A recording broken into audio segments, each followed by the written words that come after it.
Hello friends, my name is Kajal और आप सभी का स्वागत है मेरे चैनल पर। और आज के इस वीडियो में हम डिस्कस करने वाले हैं, आपका सब्जेक्ट है शिक्षण अधिगम का सिद्धांत। 3 वीडियो बहुविकल्पीय डिस्कस किए हैं। अगर आपने वो वीडियोस नहीं देखा है तो मैंने प्लेलिस्ट बना दिया है, आप वहां से देख सकते हो। और प्रश्न देखना चाहते हो तो मैंने प्लेलिस्ट बना दिया है, UP DElEd first semester practice set अधिगम का सिद्धांत, आप वहां से देख सकते हो। ठीक है, तो चलिए फ्रेंड्स हम स्टार्ट करते हैं। और यह आपके जितने भी प्रश्न है बहुत ही इम्पोर्टेंट है। और जो आपको मैं बता दूं कि ये जो आपका सब्जेक्ट है शिक्षण अधिगम का सिद्धांत, ये बहुत ही आईएमपी होता है और मैक्सिमम बच्चों का बैक इसी पेपर में जाता है। तो आपको ये गलती नहीं करना है और बहुत ही अच्छे से अपनी तैयारी करना है। तो चलिए देख लेते हैं। तो सबसे पहला आपका प्रश्न यही है और लास्ट वीडियो है बहुविकल्पीय का। ठीक है, कि विश्लेषण से संश्लेषण सूत्र का प्रभावी प्रयोग निम्नांकित विषय में से किया जाता है। तो वो किया जाता है इतिहास विषय में। जो राइट आंसर रहेगा इसी पे हम टिक करेंगे। ठीक है, ज्यादा टाइम नहीं लेंगे इसके। अगला आपका प्रश्न है कि व्याख्या उन तथ्यों, नियमों या अन्य संबंधों का स्पष्टीकरण जिनको शिक्षक चाहता है कि श्रोता उसे समझे। यह कथन किसका है? तो यह कथन रूसो का है। अगला आपका प्रश्न है कि क्विज, वाद विवाद एवं अंताक्षरी भी एक रूप होते हैं, तो वह समूह चर्चा प्रविधि के होते हैं। प्रस्तावना कौशल का संबंध छात्रों डैश के होता है, तो वह होता है प्रस्तावना कौशल का संबंध छात्रों के पूर्व ज्ञान के होता है। अगला आपका प्रश्न है कि शिक्षण पुनर्वलन की आकस्मिकताओं का क्रम है, यह परिभाषा किसकी है? तो ये बीएफ स्किनर का है। शिक्षण का मूलभूत सिद्धांत क्या है? तो शिक्षण का मूलभूत सिद्धांत है क्रियाशीलता का सिद्धांत। शिक्षण का सर्वाधिक महत्वपूर्ण उद्देश्य है, तो वह है उपयोगी ज्ञान प्रदान कर सर्वांगीण विकास करना। अगला आपका प्रश्न है कि व्यक्तिगत संप्रेषण का उद्देश्य है, तो व्यक्तिगत संप्रेषण का उद्देश्य है छात्रों में व्यक्तिगत विभिन्नताएं होती है, बालकों के विशिष्ट योग्यताओं और व्यक्तित्व का विकास होता है। साधारण बालकों के लिए व्यक्तित्व शिक्षा आवश्यक है, इसलिए यहाँ उपयुक्त राइट आंसर हो जाएंगे सभी। अगला आपका प्रश्न है कि पूर्ण से अंश की ओर का शिक्षण सूत्र आधारित है, तो पूर्ण से अंश की ओर शिक्षण सूत्र आधारित है, तो गेस्टॉल्ट मनोविज्ञान पर आधारित है। 156 नंबर आपका प्रश्न है कि क्रियापरक शिक्षण विधि का अर्थ है, तो क्रियापरक शिक्षण विधि का अर्थ होता है कि छात्र का अपने स्वयं की क्रिया के द्वारा ज्ञान प्राप्त करना। प्रस्तावना कौशल का प्रमुख घटक है, तो प्रस्तावना कौशल का प्रमुख घटक है वो है आपका कथनों में तारतम्यता। ठीक है, यहाँ पर दो राइट आंसर हो जाएगा। कहानी कहने में क्रमबद्ध घटनाओं के वर्णन पर ध्यान रखा जाता है, यह किस प्रकार की शिक्षण प्रविधि है? तो कहानी कहने में और क्रमबद्ध घटनाओं के वर्णन पर ध्यान रखा जाता है, यह किस प्रविधि का शिक्षण प्रविधि है? तो यह विवरण प्रविधि है।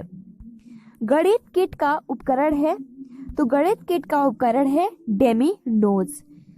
तर्कात्मक क्रम से शिक्षण कराने से अस्थायी एवं ठोस होता है अधिगम। संप्रेषण के लिए कक्षा का वातावरण होना चाहिए, तो संप्रेषण के लिए कक्षा का वातावरण होना चाहिए सौहार्दपूर्ण। शिक्षण प्रक्रिया में समाहित प्रक्रिया होती है, तो शिक्षण प्रक्रिया में समाहित प्रक्रिया होती है 3। बच्चों में कदम ताल कराना, हाथ ऊपर नीचे कराना तथा दाएं बाएं मुड़ने के लिए कहना, यह गतिविधियां है, तो यह शारीरिक गतिविधियां है। अब अगला आपका प्रश्न है कि उपचारात्मक शिक्षण का प्रमुख कार्य है, तो उपचारात्मक शिक्षण का प्रमुख कार्य होता है दोषपूर्ण अध्ययन एवं अध्ययन के प्रभाव को दूर करना। यहाँ पर आपका राइट आंसर हो जाएगा। शिक्षण अधिगम हेतु दिया गया उद्दीपन, मार्गदर्शन, दिशाबोध और प्रोत्साहन है, यह कथन किसका है? तो यह कथन रायबर्न का है। अगला आपका प्रश्न है कि प्राचीन कालीन शिक्षण विद्या थी, तो प्राचीन कालीन शिक्षण विद्या थी वह थी शिक्षक केंद्रित। 167 आपका प्रश्न है कि शिक्षण करते समय ध्यान रखना चाहिए, तो शिक्षण करते समय ध्यान रखना चाहिए बच्चों की रुचि व मानसिक स्तर का। अगला आपका प्रश्न है कि शिक्षण को सुव्यवस्थित व प्रभावपूर्ण बनाने का माध्यम है, तो शिक्षण को सुव्यवस्थित व प्रभावपूर्ण बनाने का माध्यम है शिक्षण विधियां। यहाँ पर आपका राइट आंसर हो जाएगा और शिक्षण विधियां। 169 नंबर आपका प्रश्न है कि अगला आपका प्रश्न है कि शिक्षण विधियां आधारित होती है, तो शिक्षण विधियां आधारित होती है आपके शिक्षण सूत्रों पर। वेरी आईएमपी प्रश्न है कि शिक्षण विधियां किस पर आधारित होती है, तो शिक्षण सूत्रों पर आधारित होती है। अगला आपका प्रश्न है कि किंडरगार्टन शिक्षण पद्धति के जन्मदाता हैं, जो कि बहुत ही आईएमपी प्रश्न है कि किंडरगार्टन शिक्षण पद्धति के जन्मदाता कौन है, तो वो है आपका फॉरवेल। ठीक है, फॉरवेल यहाँ पर करेक्ट आंसर हो जाएगा।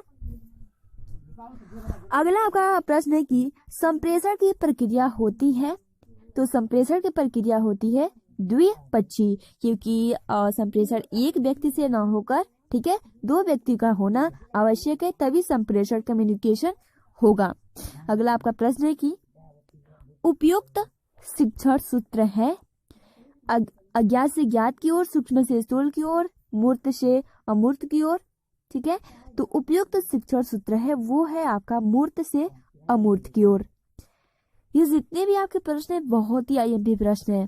अगला आपका प्रश्न है कि शिक्षण का सामान्य सिद्धांत नहीं है, तो शिक्षण का सामान्य सिद्धांत नहीं है वो है आपका परिणाम का सिद्धांत। ठीक है, पूर्ण से अंश की ओर शिक्षण सूत्र आधारित है, तो पूर्ण से अंश की ओर शिक्षण सूत्र आधारित है वो है आपका गेस्टाल्ट मनोविज्ञान पर। से अंश की ओर शिक्षण सूत्र आधारित है वो है गेस्टाल्ट मनोविज्ञान। अगला आपका प्रश्न है कि छात्र की शिक्षा सर्वदा स्थूल वस्तुओं तथा तथ्यों से होनी चाहिए, शब्दों, परिभाषाओं तथा नियमों से नहीं। यह परिभाषा किसका है, तो यह परिभाषा जो है वो है हर्बर्ट स्पेंसर का, जो कि बहुत ही महत्वपूर्ण ये प्रश्न है कि छात्र की शिक्षा जो होती है वो स्थूल वस्तुओं तथा तथ्यों से होनी चाहिए, शब्दों, परिभाषाओं तथा नियमों से नहीं। यह परिभाषा जो दी है वो हर्बर्ट स्पेंसर ने दी है। अगला आपका प्रश्न है कि प्रयोग प्रदर्शन विधि सर्वाधिक उपयोगी है, तो प्रयोग प्रदर्शन विधि सर्वाधिक उपयोगी है वो है विज्ञान शिक्षण में, क्योंकि उसमें प्रयोग, ठीक है, होता है प्रैक्टिकल, तो इसलिए प्रयोग प्रदर्शन विधि सर्वाधिक उपयोगी है विज्ञान शिक्षण में। अगला आपका प्रश्न है कि सूक्ष्म अवलोकन व निरीक्षण शक्ति के विकास में सहायक शिक्षण प्रविधि है, तो सूक्ष्म अवलोकन व निरीक्षण शक्ति के विकास में सहायक शिक्षण प्रविधि है वह है प्रश्नोत्तर प्रविधि। ठीक है, अगला आपका प्रश्न है कि छात्रों के पूर्व ज्ञान की जानकारी लेने हेतु प्रयुक्त शिक्षण कौशल है, तो छात्रों के पूर्व ज्ञान की जानकारी लेने हेतु प्रयुक्त शिक्षण कौशल है वो है प्रस्तावना कौशल। अगला आपका प्रश्न है कि बच्चों में कल्पना शक्ति का विकास किया जाता है, तो बच्चों में कल्पना शक्ति का विकास किया जाता है कहानी द्वारा। शिक्षण एक उद्देश्य निर्देशित क्रिया है, यह किसने कहा है, तो शिक्षण एक उद्देश्य निर्देशित क्रिया है, यह कहा है जो आपके V.O. स्मिथ है, इन्होंने ये कहा है और यह 2019 का पूछा हुआ प्रश्न है। जैसे कि आपके सामने शो हो रहा है कि ये 2019 का जितने भी थोड़ा 1 2 3 4 प्रश्न आएंगे ये 2019 के पूछे हुए प्रश्न है कि शिक्षण एक उद्देश्य निर्देशित क्रिया है, यह किसने कहा है, तो V.O. स्मिथ ने कहा है। अगला आपका प्रश्न है कि आगमन विधि का प्रयोग किया है, आगमन विधि का प्रयोग किया है वह क्या है व्याकरण में, ये भी 2019 का पूछा हुआ प्रश्न है। आज का लास्ट प्रश्न है कि निम्नलिखित में से कौन सी श्रव्य दृश्य सामग्री के चयन में सर्वाधिक प्रमुख है, 2019 का पूछा हुआ प्रश्न है। तो आपका जो विषय वस्तु की प्रकृति है यह श्रव्य दृश्य सामग्री के चयन में सर्वाधिक प्रमुख है। ठीक है, तो इसलिए यहाँ पर ब करेक्ट आंसर हो जाएगा। तो आज के लिए हम इतना ही प्रश्न डिस्कस करते हैं जो कि आपके एग्जाम के पॉइंट ऑफ व्यू से बहुत ही इम्पोर्टेंट होने वाले हैं। तो उसे अच्छे से प्रिपेयर कीजिए, ठीक है, और इसका PDF मैं आपको टेलीग्राम पे शेयर कर देती हूँ, आप वहाँ से ज्वाइन होकर इसको प्राप्त कर सकते हो। ठीक है, और अच्छे से नोट्स बना लीजिए और अपना जो तैयारी है बहुत ही अच्छे से कीजिए। और अगर आपके फ्रेंड्स मित्र यूपी डीएलएड के फर्स्ट सेमेस्टर में है तो आप उनको ये वीडियो जरूर शेयर करिए, और वीडियो पसंद आई हो तो एक लाइक कर सकते हो। और अगर आपको चैनल से कुछ भी इंफॉर्मेशन अच्छी लगी हो तो आप चैनल को सब्सक्राइब कर सकते हो। तब तक के लिए thanks for watching, take care and see you again.